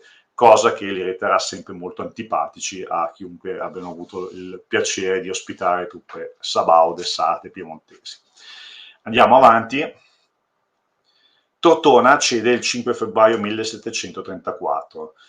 Tortona, che diventerà uno dei capisaldi piemontesi, sardi per la difesa del Piemonte orientale, e nella seconda metà del XVIII secolo il castello, che in alto a destra poi diventerà Forte di San Vittorio, verrà completamente ricostruito e diventerà una delle macchine belliche più moderne dal punto di vista dell'architettura fortificata d'Europa. Su progetto di un ingegnere tale Pinto di Bari, il cui figlio, che diventerà Pinto von Metcau, sarà uno degli ingegneri capo di Federico di Prussia, il quale lo inviterà in Prussia a fortificare le fortezze prussiane in Slesia contro gli austriaci. Il tutto poi parte da queste operazioni ossidionali. In primo piano i dragoni del Genovese, che si caratterizzano per l'uniforme rossa e i pantaloni e la veste verde, stanno controllando i movimenti dell'artiglieria, la quale appunto dopo circa un mese e mezzo, 2 mesi di assedio, in realtà prima blocco poi assedio, costringono questa città alla resa. Dopo Tortona, uno dopo l'altro, tra cui il celeberrimo Forte di Fuentes allo sbocco della Valtellina, cederanno le armi e verranno occupati dalle forze alleate. Ma non finisce qua, sembra tutto rose e fiori, in realtà si sta preparando una crisi piuttosto determinante per il buon esito di questa campagna. Il fatto che ci sono gli spagnoli, e gli spagnoli sono tutti meno che poco interessati a quello che sta avvenendo in Italia. Prima di tutto il 7 novembre 1733 firmano il Trattato dell'Escoriale o Patto di Famiglia. Questo patto di famiglia, che verrà rinomato nel corso di tutto il secolo, è, come dire, di fatto un'unione diplomatica e militare tra Spagna e Francia, e contraddistinguerà queste due monarchie per tutto il secolo e condizionerà molto la vita politica e militare della nostra penisola. Non voglio poi raccontare cosa avverrà dopo, ma sostanzialmente congelerà qualsiasi conflitto italiano dal 1748 al 1792. Comunque sia, nel 1733 le due monarchie si alleano, addirittura questa alleanza venne celebrata dalla medaglia che vedete raffigurata nella nostra presentazione, dove Luigi XV, giovanissimo, dice: che bello, siamo nuovamente un unicum politico e militare per mettere a posto quello che è la bilancia politica, il bilanciamento delle forze in Europa. La flotta spagnola si arma, salpa da Cadige, e nel 1734 l'esercito spagnolo sbarca a Livorno e punta non a nord, tanto ci sono già i francesi piemontesi che stanno facendo il lavoro per loro, quanto a sud, obiettivo la riconquista del porto di Livorno. E parliamo di uno sbarco non da poco, perché ovviamente almeno 20.000 uomini a varie mandate, quindi gli sbarchi non è che sono tutti in un unico momento, ma avvengono nelle settimane, nei mesi successivi. 20.000 di questi spagnoli raggiungono il territorio italiano fino ad arrivare alla quota complessiva di 30.000 uomini. Superano il Granducato di Toscana, superano i territori del Papa, il quale non è felicissimo di vederli. Comunque, alla fine tra il gennaio e il febbraio del 1734 entrano nei territori appunto del Regno di Napoli a bandiera asburgica, e iniziano i problemi appunto per i difensori austriaci presenti nell'area. andiamo a vedere nell'immagine successiva, sono pochi, a sud sono pochi. L'esercito del Regno di Napoli conta circa 10.000 austriaci tra fanti e cavalieri. Tra l'altro reparti ormai ridotti all'osso in quanto hanno dovuto mandare reclute verso nord a difendere la Lombardia e poi il Reno in seconda battuta. A Vienna escogitano cosa? La calata di un'armata dal Saliente Trentino alle spalle degli spagnoli che appunto stanno invadendo il Regno di Napoli. C'è un però, che per fare questo da Trento vado a Mantova e da Mantova devo superare l'Appennino e raggiungere la Toscana. Ci sono i francesi e i sardo-piemontesi che appunto gravitano nella zona intorno a Mantova, che ormai è l'ultima fortezza che rimane loro da conquistare. Per fare questo, quindi, devono battere in una battaglia campale appunto gli eserciti alleati presenti nel nord Italia. E nel frattempo nel nord Italia, andiamo avanti, Carlo Emanuele III di Savoia non è felicissimo di questa notizia, perché gli spagnoli si sono garantiti con il Trattato di Famiglia che cosa? Il ritorno sotto le bandiere spagnole del Ducato di Milano. E quindi dicono, e a noi cosa rimane?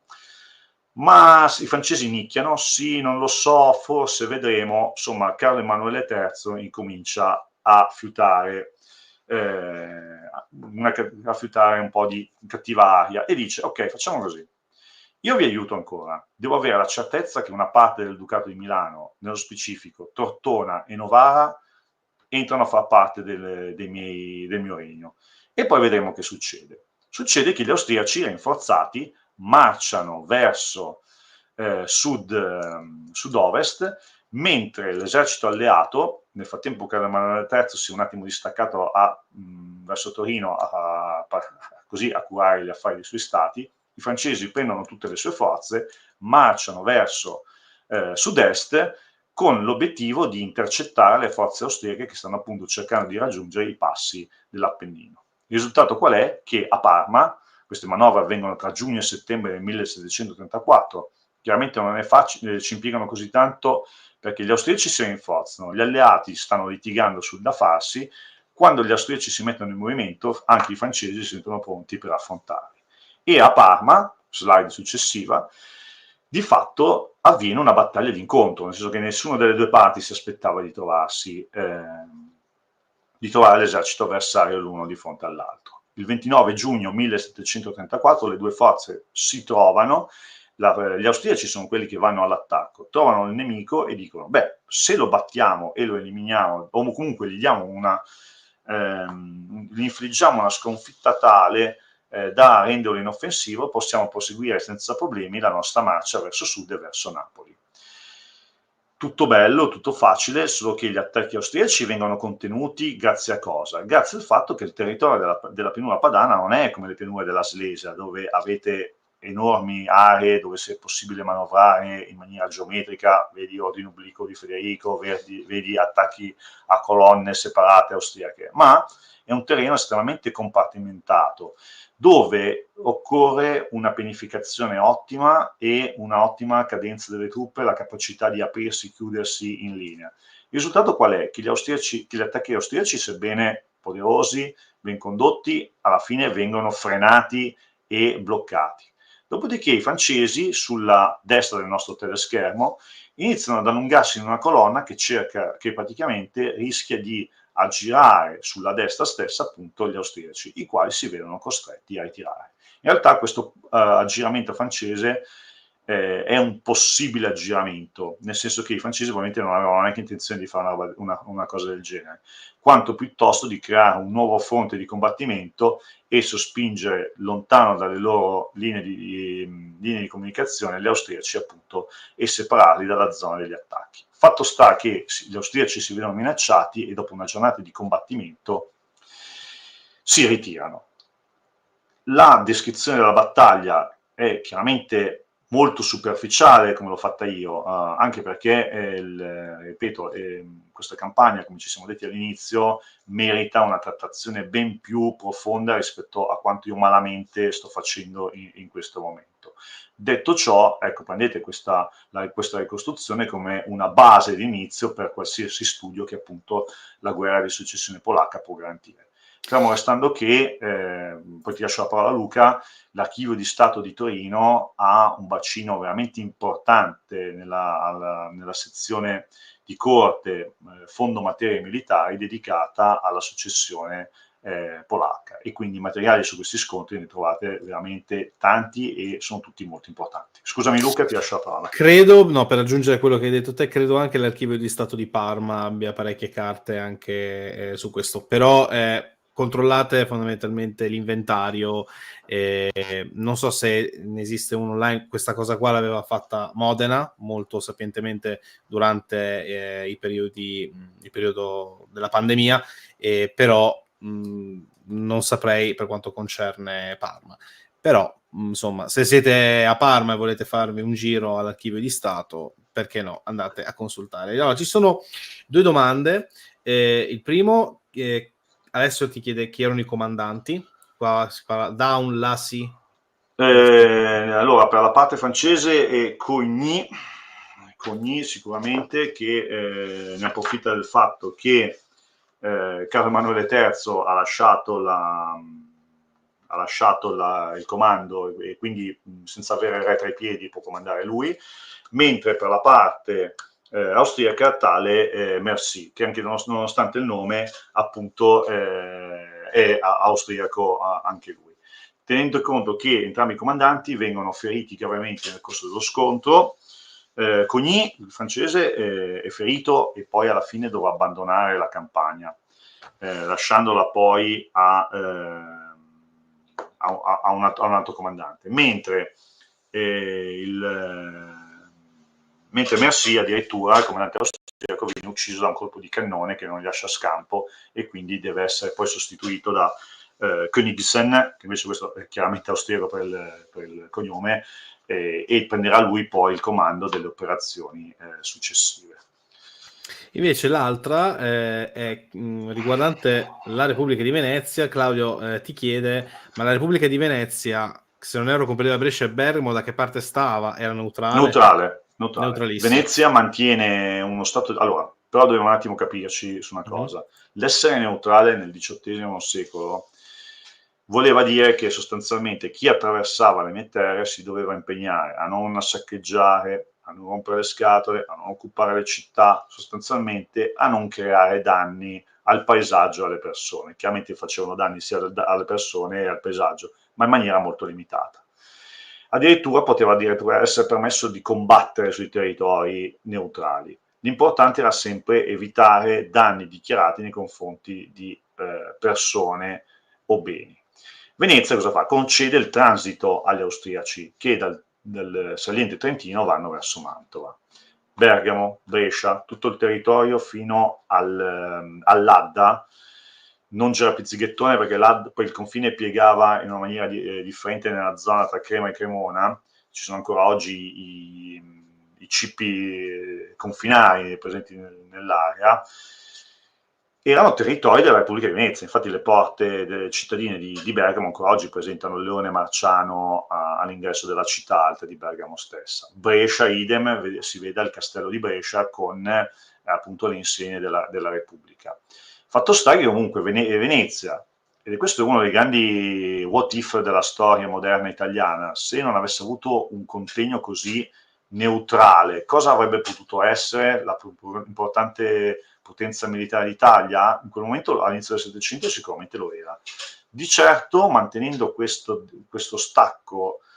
distacco, scusate, da tutto ciò che avviene, segnerà poi in parte il suo tracollo definitivo alla fine del secolo. Certo, aveva dei grossi grattacapi a est contro il turco, o comunque per il controllo dei domini d'oltremare. Però fatto sta che sul territorio italiano mantiene una neutralità rigidissima e decide di mantenere un'equidistanza tra tutti, soprattutto poi avendo come alle frontiere l'impero asburgico, che probabilmente avrebbe visto di buon occhio un atteggiamento più aggressivo veneziano per poterlo poi fare cosa? Attaccare e conquistarsi dei territori. Diciamo che è stata una neutralità, se volete, anche necessaria. Fatto sta che comunque è stata pagante per il secolo, ma non per la sopravvivenza della Repubblica stessa. Spero di aver risposto alla domanda, ecco, in questo Sì, senso. c'è un'altra domanda invece di Gaspare che però insomma riprendiamo perché magari si è collegato dopo. L'atteggiamento dell'Inghilterra nel merito, questi equilibri e a maggior ragione a questa guerra. In questo momento l'Inghilterra si mantiene piuttosto distaccata, dal momento che questi cambiamenti italiani al momento non sembrano così importanti. Poi dopo diventeranno importanti perché avere un'alleanza borbonica così forte non piace e incominciano a intervenire diplomaticamente una volta che il patto di famiglia si fa così aggressivo nei confronti dei domini asburgici, scusate. E non è un caso che dopo la conquista di Napoli le operazioni cominciano ad avere un rallentamento sempre maggiore. Perché? Perché noi non ne parliamo come guerra, ma sostanzialmente tra Spagna e Inghilterra inizia ad esserci una quasi guerra navale, quasi war, potremmo dirla alla britannica maniera, che incomincia a vedere le due parti fronteggiarsi in maniera sempre più importante, fino ad arrivare dove? Allo scoppio della guerra di successione d'Austria, che tenete conto che non è che passa tantissimo, 1738-39 si depongono le armi della successione polacca, Nel 40 scoppia l'altra. nel 40 scoppia l'altra, quindi è un, come dire, è un preludio, un prologo di quello che avverrà poi più tardi. Intanto proseguiamo con i nostri eserciti lungo la pianura padana e gli austriaci nuovamente ci riprovano. Dal saliente trentino scendono lungo Mantova, si riforniscono di quello che serve e puntano verso Modena. Lì vengono intercettati dal nuovo comandante alleato, che in questo caso è Carlo Emanuele III. In realtà, se andiamo avanti, cosa avviene? Avviene che non sono tanto gli alleati franco-sardi, franco-piemontesi ad attaccare, quanto sono proprio gli austriaci che vanno a cercarli. Questo perché, come ci siamo detti, non possono permettersi di avere un esercito così grosso alle spalle mentre tentano la conquista di Napoli. E vanno a cercarli a Guastalla, che tra l'altro non penso sia tanto distante da casa tua, Luca. No, non lo è. A Guastalla stanno costruendo dei ponti lungo il fiume Po, anche perché devono prepararsi a circondare e a bloccare Mantova, si trincerano e vengono raggiunti il 19 settembre del 1734, al termine tra l'altro di una campagna piuttosto combattuta, durante la quale gli austriaci riescono anche ad avere la meglio in alcuni scontri per il superamento dei fiumi, scontri durante i quali addirittura anche i Sabaudi subiscono perdite piuttosto importanti con il reggimento guardie che subisce anche 300 perdite nel corso di una sola giornata, quindi le forze austriache sono notevoli, si sono rinforzati, il loro morale è aumentato, quindi riescono anche ad ottenere delle vittorie parziali nei confronti degli alleati che vanno quindi a mettersi in difensiva all'altezza di Guastalla. Ci sono i ponti che permettono di superare il fiume dalla riva destra e raggiungere quella sinistra, possono ricevere rifornimenti, ecco perché sono così a ridosso del fiume stesso. Si naviga lungo il fiume Po, oggi non è più così percepibile questa cosa, ma dal Po arrivano i rifornimenti direttamente dall'Arsenale di Torino, da quello di Pavia, da Milano, da Gerapizzighettone, insomma è un'autostrada d'acqua molto importante per la sopravvivenza di un esercito. Tentano di sfondare le linee avversarie, ma Carlo Emanuele III, che come poi vedremo nelle decadi successive è, se volete, il fondatore della via italiana alla guerra, sostanzialmente blocca tutti i tentativi austriaci di superare questo dispositivo avversario e sostanzialmente vengono sconfitti. Cioè, scusate, gli alleati rimangono padroni del campo di battaglia e qualsiasi azione verso sud, verso Napoli, è sostanzialmente impossibilitata dopo questa vittoria franco-piemontese. Carlo Emanuele III è così lieto di questa vittoria che al punto da considerarla la sua vittoria principale, più importante di tutto il suo regno. Se vi recate a Superga, la tomba di questo re, lui è sepolto nella cripta dei re di Sardegna alla Basilica di Superga che domina Torino, sulla sua tomba si è fatto collocare un alto rilievo che appunto ricorda questa battaglia per celebrare appunto la sua azione di comando a Guastalla. Andiamo nell'immagine successiva.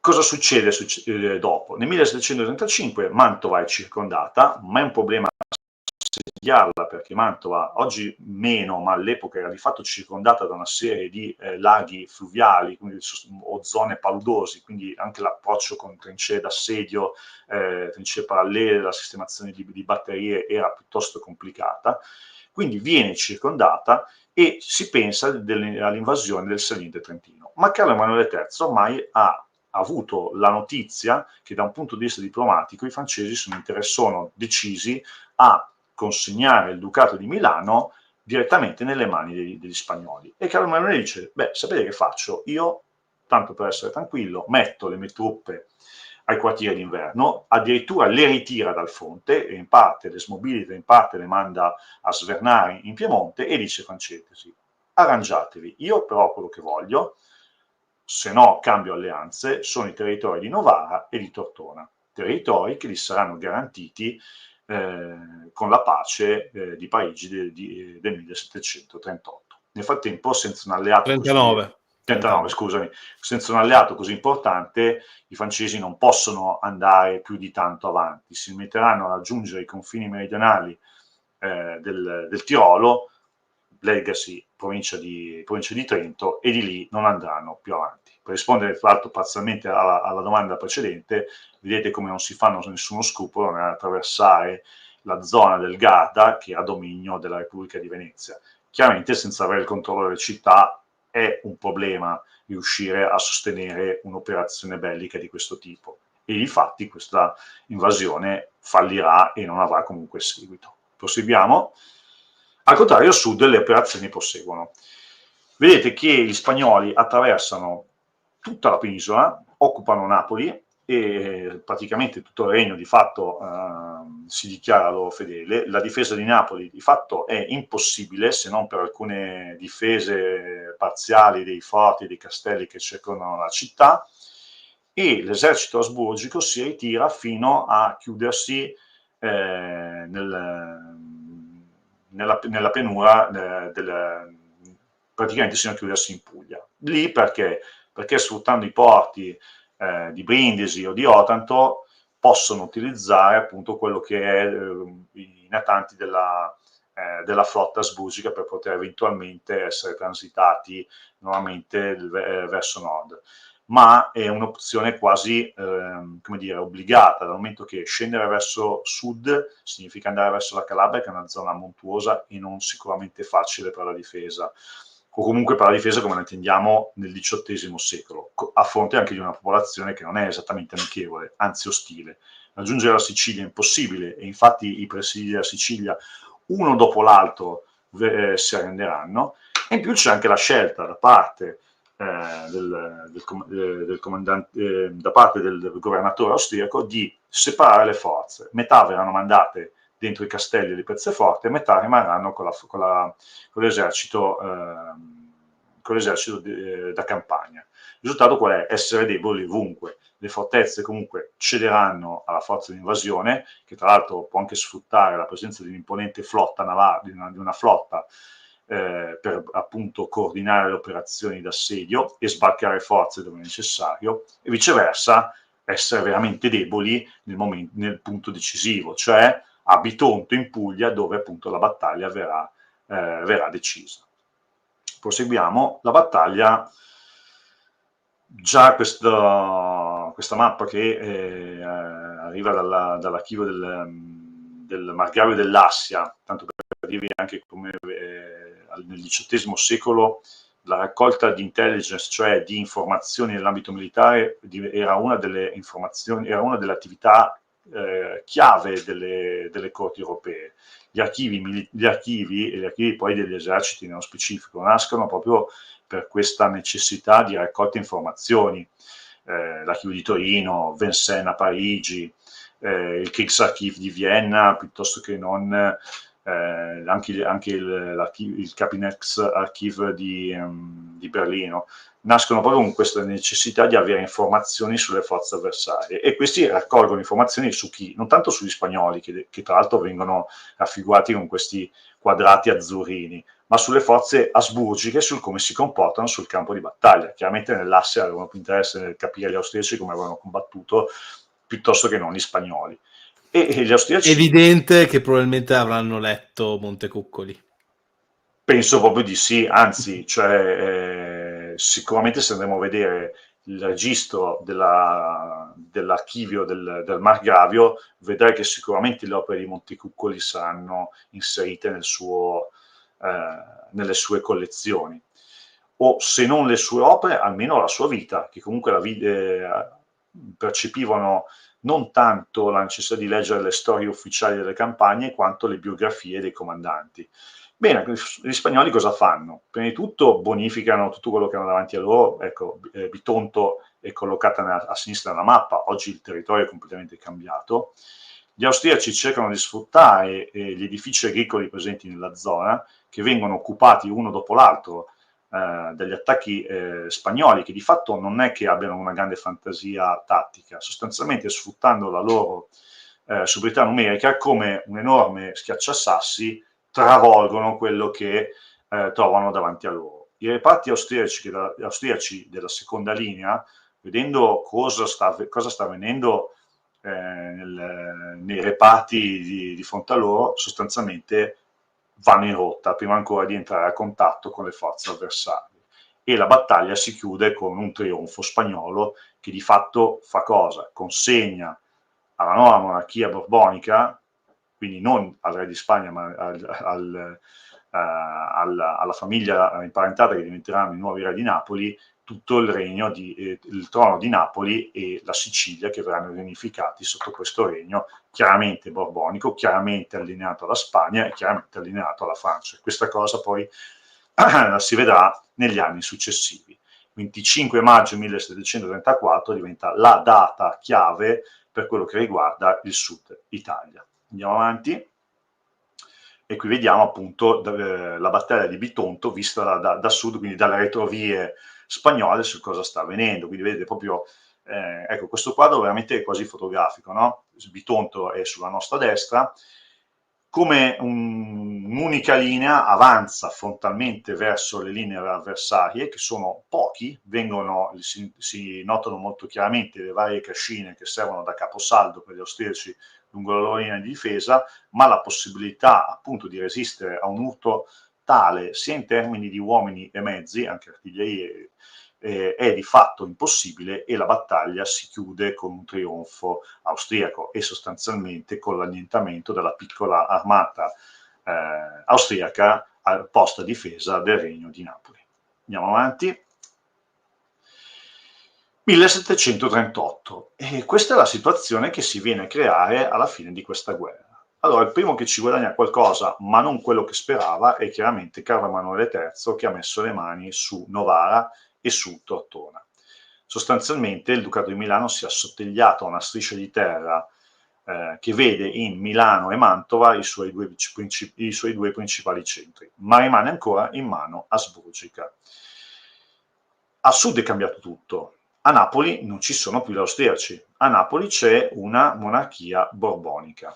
Chiaramente questo viene visto come che cosa? Il ritorno delle monarchie gigliate francesi e spagnole a controllare i domini d'Italia.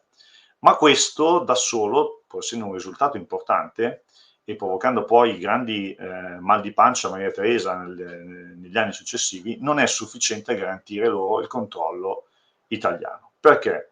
Per avere il controllo italiano servivano due elementi chiave. Allora, il primo, il dominio del Ducato di Milano.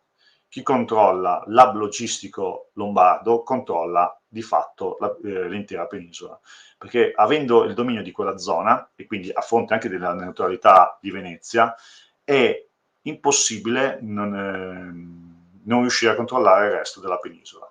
Cioè, calando da nord o da ovest o da est, se ho il controllo di quella zona di terra in Italia, posso effettivamente mandare delle truppe verso sud, continuare ad alimentarle fino a quando qualsiasi avversario collocato lungo la penisola di fatto cede.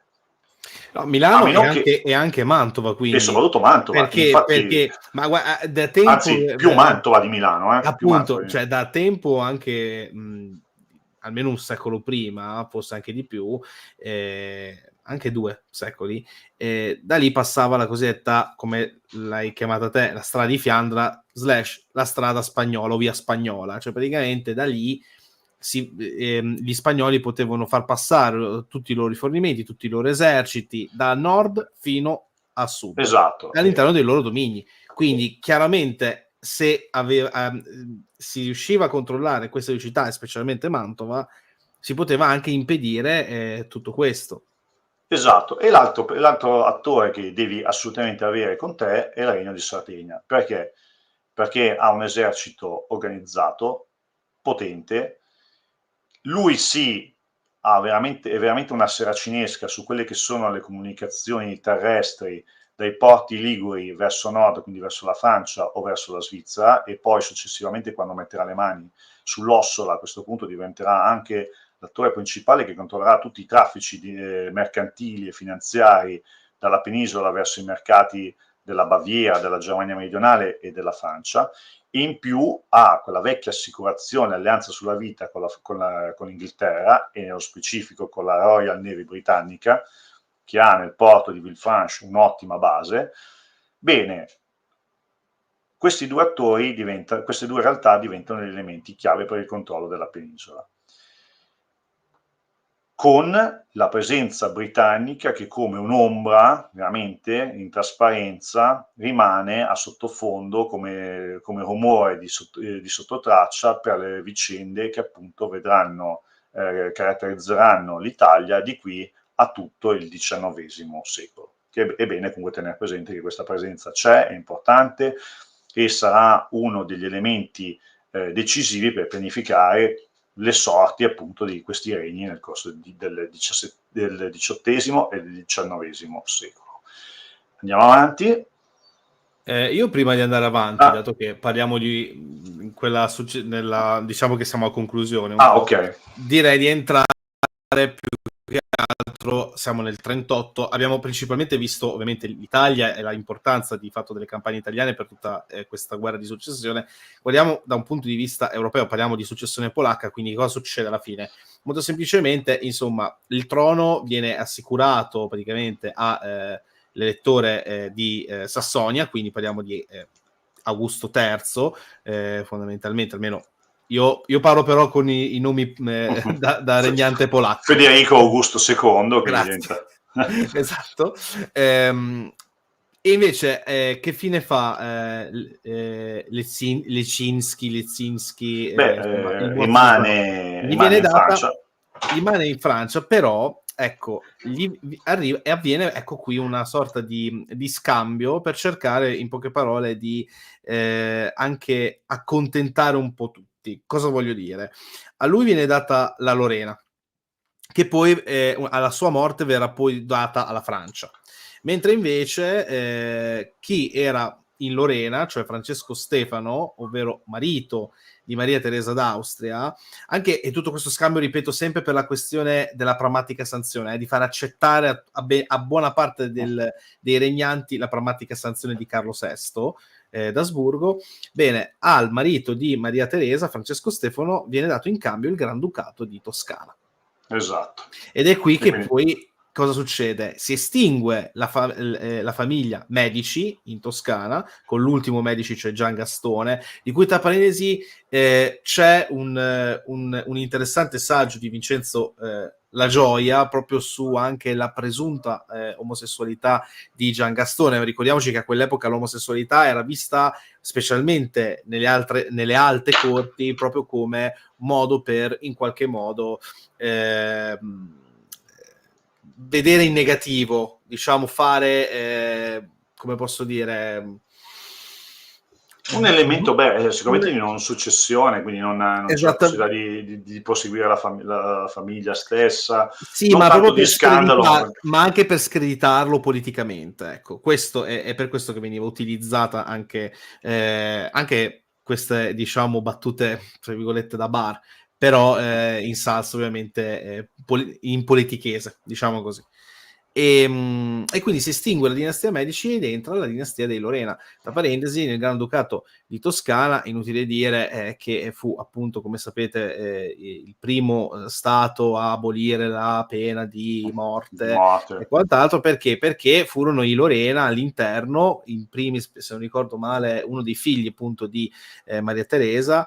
Adesso non ricordo se era Pietro Leopoldo o Giuseppe II, se è la stessa persona, non mi ricordo, però chat, aiutatemi voi, però per l'appunto fu una dinastia estremamente importante, e che per forza di cose con la fine di questa guerra farà estinguere la dinastia Medici, almeno dalla Toscana e dal Granducato, nato da Cosimo I Esatto. e distrutto adesso, almeno la E dinastia diventa un contentino, comunque ecco, veniva ripagata in parte l'impero asburgico per la perdita di Napoli e per le mutilazioni territoriali che il Ducato di Milano subisce. Chiaramente questa cosa non viene vista come, va bene, accettata passivamente, ma penseranno veramente di vendicarsi di queste perdite territoriali, e nel corso della successione d'Austria penseranno seriamente, cercheranno anche di mettere in atto una riconquista dei territori perduti, operazione che tra l'altro comunque non gli andrà esattamente bene, come poi avverrà tra l'altro in Slesia nei confronti di Federico II. Comunque nel 39, ripeto, potremmo definirla quasi più una tregua che non una pace, le armi vengono, per il momento tacciono in Europa, e di fatto assistiamo appunto alla conclusione di questa guerra di successione polacca con un nuovo re, nuovi confini della Francia e nuove dinastie che si vengono a installare sul territorio italiano. Proseguiamo con la nostra carrellata, e un libro, un film, un luogo. Allora, non è facile, come ci dicevamo, l'unico testo di sintesi, un libro che penso che oggi sia introvabile se non o nel mercato antiquario o su piattaforme dedicate proprio al libro antico, è La Corona di Lombardia di Ilari, Boeri e Paoletti, eserciti nell'Italia del medio Settecento, 1733, e qui c'è un refuso nel titolo originale perché dovrebbe essere 1763, perché tratta le vicende italiane fino alla fine della guerra dei 7 anni e non alla guerra di successione polacca durante. Come film suggerisco Le Bossù o Il Cavaliere della Gardetta, come era stato doppiato e rititolato in italiano, dove tra l'altro compare anche un Gonzaga in una versione un po' definiamola così, folcloristica, però sostanzialmente è un simpatico film cappa e spada ambientata nella Francia degli Orléans, quindi morto Luigi XIV, abbiamo questo duca di Orléans che gestisce le vicende politiche della Francia, tra l'altro c'è tutta una questione legata alla politica finanziaria francese del periodo, e non trovando una canzone adatta ho cambiato con un luogo. Secondo me il luogo che più rappresenta questa guerra in Italia non è tanto Guastalla, bellissimo luogo, o piuttosto Parma, dove il campo di battaglia è stato completamente cancellato dall'espansione urbana recente, quanto a Bitonto, ancora la colonna eretta dai Borboni di Napoli celebra il loro ritorno di fatto in armi nel loro regno, ed è un luogo veramente evocativo di quello che è stata questa guerra per l'Italia del XVIII secolo e cosa questa guerra appunto ha significato per la restaurazione di questa monarchia appunto nel meridione, e di fatto celebra nel modo più evidente possibile questo conflitto. Ma, e l'ultima slide lo dice bene, non è finita qui, perché questa, come ho detto, può essere vista come una gloriosa ouverture di quello che avverrà successivamente e che qua solo abbiamo malamente, da parte mia malamente tratteggiato per il futuro. Sì, se ne vedranno delle belle, adesso organizzeremo quando, però assolutamente sì. Allora, guarda, Ovviamente, intanto, vabbè, mi scuso per il piccolo disagio in cui mi sono disconnesso, ma insomma, fortunatamente l'importante è che ti abbiano sentito forte e chiaro tutti quelli che ci stanno seguendo e che ti stanno seguendo, quindi meno male da questo punto di vista, perché ho temuto il peggio. Però, allora, sì, questa di fatto è una sorta di grande prologo della prossima guerra in cui, insomma, mi dispiace averti, diciamo, reso un po' teso nella preparazione di tutto questo, ma sono sicuro che Vabbè, in quella dopo cioè, sei sicuramente molto più esperto e quindi piano piano arriviamo a questa cavalcata fino a che non scoppierà appunto la guerra dei 7 anni. Ovviamente è inutile dire che se qui abbiamo un giovane Federico il Grande che inizia a fare capolino, inutile dire che poi in quella austriaca sarà poi causa di di vari là, scontri. di là è è uno dei casus belli, anzi è il casus belli che scoperchierà appunto questa pentola a pressione che di fatto non si è scaricata completamente, anzi si è caricata di un'enorme energia cinetica nel corso della guerra di successione polacca e poi di fatto esplode con la successione austriaca. Esattamente. Allora, io spero magari che mi invierai quel saggio, Sì, quel libro di cui mi hai parlato, che magari metto, se è appunto liberamente consultabile, qui in descrizione, molto volentieri, così magari anche chi ci ascolta, chi seguirà successivamente la live potrà, insomma, guardarlo, quindi attendo tue nuove. E sì, assolutamente sì, Gaspare, tornando alla guerra dei 7 anni, sarà decisiva per la storia d'Europa e del mondo, oserei dire. Direi parecchio, considerando che io ho conosciuto delle persone che invece dicono che di fatto non è cambiato niente. Ma direi, forse in Europa, ma poi all'esterno dell'Europa, bene, è Nord cambiata America l'Europa. direi che insomma qualcosa di Nord America, importante. India, India, cioè, ecco, Canada, cioè, India si segna veramente un cambiamento epocale in alcuni punti, cioè, soprattutto l'India diventerà di fatto poi, ecco, darà l'inizio dell'occupazione inglese. esattamente. Se non la guerra dei 7 anni segna di fatto l'estromissione della Francia nelle vicende nordamericane e poi darà il là a quella che è la rivolta delle colonie, che poi sarà una concausa, neanche troppo secondaria, ma di quello che sarà appunto la rivolta, o meglio,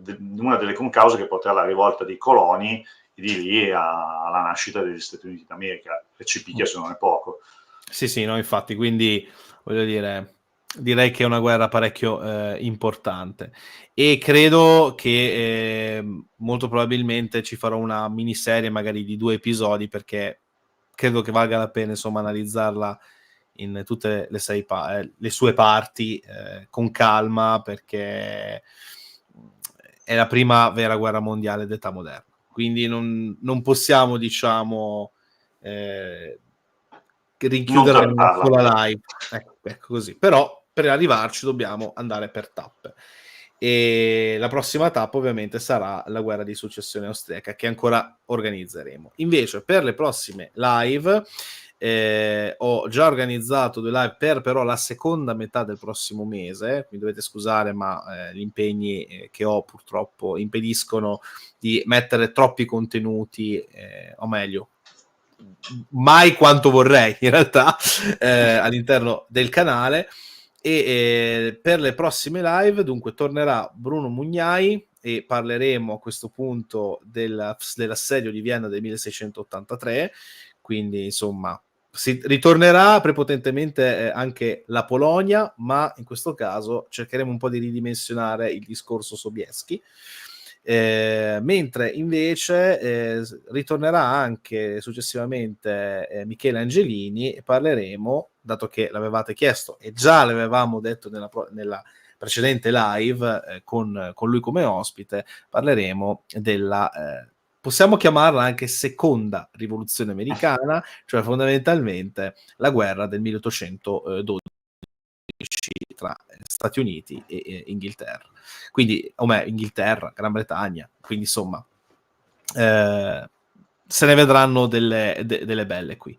Detto questo, io ovviamente ringrazio voi che ci avete ascoltato, ringrazio tantissimo Giovanni Cerino Badone, che insomma ci rivedremo spero abbastanza presto, comunque organizzeremo, e a questo punto io vi lascio a una prossima live, ancora qui su Parresia. Arrivederci a tutti, grazie Giovanni. Buonasera a tutti, grazie Luca.